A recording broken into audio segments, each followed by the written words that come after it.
आज हम सीखेंगे कक्षा 10 के गणित विषय का प्रकरण नंबर 2 बहुपद के परिचय के बारे में। बहुपद, सबसे पहले हम सीखेंगे बहुपद क्या होता है। तो जिसमें एक से अधिक पद हो उसे बहुपद कहते हैं।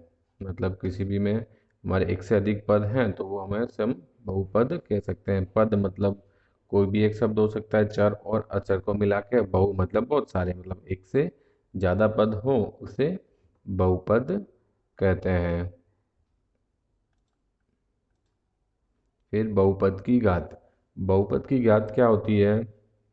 चर x के बहुपद p ऑफ x में x की उच्चतम घात को बहुपद की घात कहते हैं। बहुपद की घात मतलब क्या? जो किसी भी अगर चर वाला x चर वाला बहुपद है, y चर वाला बहुपद है, मतलब उस चर की सबसे बड़ी घात हो। उच्चतम घात मतलब उसकी सबसे बड़ी घात हो, वो बहुपद की घात कहलाती है। चलो इसके लिए हम उदाहरण देखते हैं। पहला उदाहरण, 4x+2 में चर x में घात 1 है, इसलिए यहाँ बहुपद की घात 1 है। हमको यहाँ पे एक बहुपद दिया है, देखो 4x+2, इसमें x की उच्चतम घात, x की यहाँ पे कोई घात नहीं है, मतलब एक घात है। तो उच्चतम घात कितनी कहलाएगी यहाँ पे? 1। तो चर x की उच्चतम घात 1 है, इसलिए इस बहुपद की घात 1 है। उसी तरह से दूसरा देखते हैं, 2y² - 3y प्लस 4 चर में y में घात 2 है। देखो y की यहाँ पे घात 2 है, इसलिए यहाँ बहुपद की घात 2 है। तो जैसे हमने देखा यहाँ पे देखो, y चर वाला बहुपद है जिसमें सब y की उच्चतम घात, यहाँ पे y की कुछ घात नहीं है, मतलब 1 है, यहाँ पे y की घात 2 है। तो उच्चतम घात हमारी ये 2 हो गई। ये उच्चतम घात 2 है, इसलिए यहाँ पे y में घात 2 है, इसलिए यहाँ बहुपद की घात 2 है। इसी तरह से एक एग्जाम्पल और देखते हैं। 5x³ - 4x² + x-√2 चर x में घात 3 है, इसलिए यहाँ बहुपद की घात 3 है। यहाँ पे x देखो, x हमारा चर है, x चर वाली बहुपद है, इसमें सबसे बड़ी घात इस यहाँ पे सबसे बड़ी घात है। यहाँ पे x की घात 1 है, यहाँ 2 है, यहाँ 3 है, मतलब 3 घात मतलब सबसे बड़ी है। तो उच्चतम घात यहाँ पे कितनी है? 3। तो x की घात 3 है, इसलिए यहाँ बहुपद की घात कितनी है? 3। अब रेखिक बहुपद। रेखिक बहुपद किसे कहते हैं? जिस बहुपद की घात 1 हो उसे उस बहुपद को हम रेखिक बहुपद कहते हैं। जैसे यहाँ पे इस बहुपद की घात 1 है, तो ये वाली बहुपद हमारी कैसी है? रेखिक बहुपद। उसी तरह से द्विघात बहुपद। द्विघात बहुपद क्या होता है? जिस बहुपद की घात 2 हो उसे रेखिक बहुपद, उस बहुपद को द्विघात बहुपद कहते हैं। यहाँ पे बहुपद की घात 2 है, तो ये वाली बहुपद हमारी द्विघात होगी। इसी तरह से यहाँ पे बहुपद की घात 3 है, तो ये हमारी कितनी होगी? त्रिघात। उसके लिए भी देखते हैं, देखो त्रिघात बहुपदी। द्विघात बहुपद क्या होता है? जिस बहुपद की घात 3 हो उस बहुपद को हम त्रिघात बहुपद कहते हैं।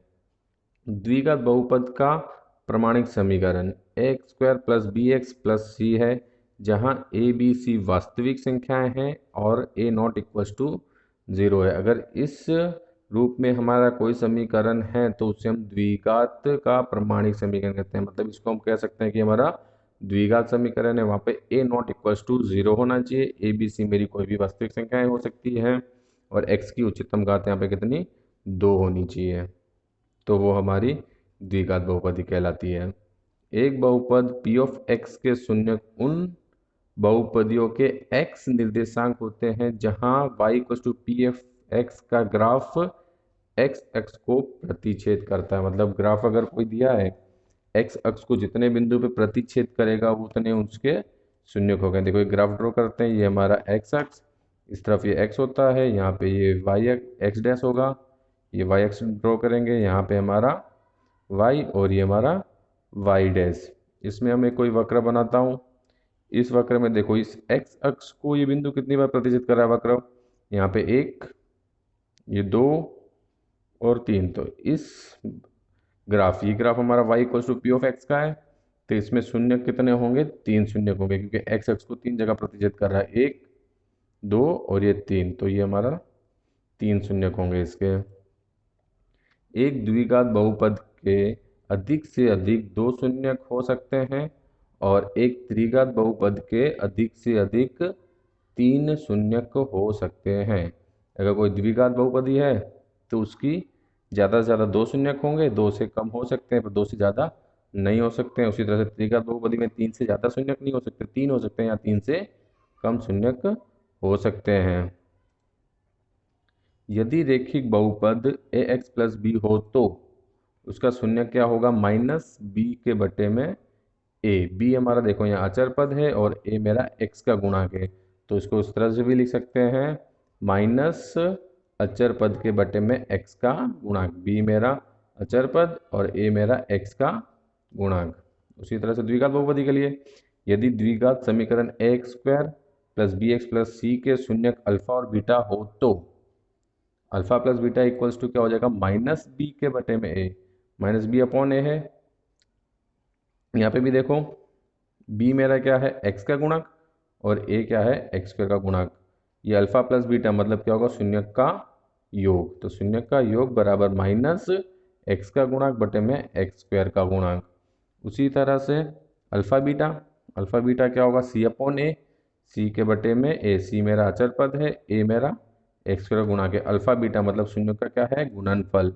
तो शून्य का गुणनफल बराबर अचर पद के बटे में एक्स स्क्वायर का गुणांक। उसी तरह से त्रिघात बहुपदी के लिए देखेंगे, यदि अल्फा बीटा और गामा त्रिघात बहुपद A X cube plus B X square plus C X plus D के शून्यक हो तो अल्फा बीटा गामा क्या है, इस त्रिघात बहुपदी के शून्यक हैं। तो alpha plus beta plus gamma equals to minus B upon A, minus B के बटे में ए होगा। बी हमारा देखो क्या है यहाँ पे, एक्स स्क्वायर का गुणक और ए क्या है, एक्स क्यूब का गुणक। तो उसको इस तरह से भी लिख सकते हैं और यहाँ पे तीनों का क्या हो रहा है, हो योग। तो मैं लिख सकता हूँ शून्यक का योग बराबर माइनस एक्स स्क्वायर का गुणांक बटे में एक्स क्यूब का गुणांक। उसी तरह से alpha beta plus beta gamma plus gamma alpha equals to C upon A होता है। सी हमारा यहाँ एक्स का गुणांक है, ए हमारा एक्स क्यूब का गुणांक है। यहाँ पे क्या हो रहा है, देखो इनका गुणा होके योग हो रहा है, तो इसको लिख सकते हैं शून्य के गुणनफल का योग बराबर एक्स का गुणांक बटे में एक्स क्यूब का गुणांक। उसी तरह से अल्फा बीटा गामा, यहाँ तीनों का गुना हो रहा है। अल्फा बीटा गामा इक्वल्स होता है माइनस डी अपॉन ए। डी मेरा क्या है, अचल पद और ए क्या है, एक्स स्क्वायर का गुणांक। तो उसको लिख सकते हैं शून्य का गुणनफल बराबर माइनस अचल पद के बटे में एक्स क्यूब का गुणांक। ये इनके शून्य के सूत्र हैं। विभाजन एल्गोरिथम के अनुसार दिए गए बहुपद p ऑफ x और शून्योत्तर बहुपद g ऑफ x के लिए दो ऐसे बहुपद q ऑफ x तथा r ऑफ x का अस्तित्व है कि p of x equals to g of x, q of x plus r of x। मतलब p ऑफ x बराबर हो जाएगा q ऑफ x गुना g ऑफ x गुना q of x plus r of x। ये हमारा विभाजन से आता है। इस विभाजन के लिए मैं लास्ट में तुमको बताता हूँ किस तरह से होता है। ये मेरा भाज्य होता है, ये भागफल, ये भाजक गुना भागफल प्लस शेष। मतलब ये हमारा भाजक है, ये भागफल है और शेष है और ये भाज्य है। तो देखो भाज्य बराबर भाजक गुना भागफल प्लस शेष, ये विभाजन एल्गोरिथम है। ये बचपन भी हम सीख चुके हैं, बाद में बताता हूँ तुमको। देखो किस तरह से होता है। यहाँ पे मेरा आर ऑफ एक्स 0 होगा या तो इसकी घात जी ऑफ एक्स से कम होगी। आर ऑफ एक्स मतलब जो मेरा शेष है, शेष या तो 0 होगा, 0 नहीं होगा तो क्यू ऑफ एक्स की घात से छोटी होगी। देखो यहाँ पे भाग देखते हैं, यहाँ होता है मेरा पी ऑफ एक्स, ये होता है जी ऑफ एक्स, यहाँ पे क्यू ऑफ एक्स और यहाँ पे जो लास्ट में बचेगा ये आर ऑफ एक्स। मतलब ये मेरा भाज्य, भाजक और ये भागफल और ये शेष। देखो इसको यहाँ पे भी बनाते हैं, ये भाज्य, भाजक, भागफल और ये शेषफल। इस तरह से विभाजन एल्गोरिथम होता है।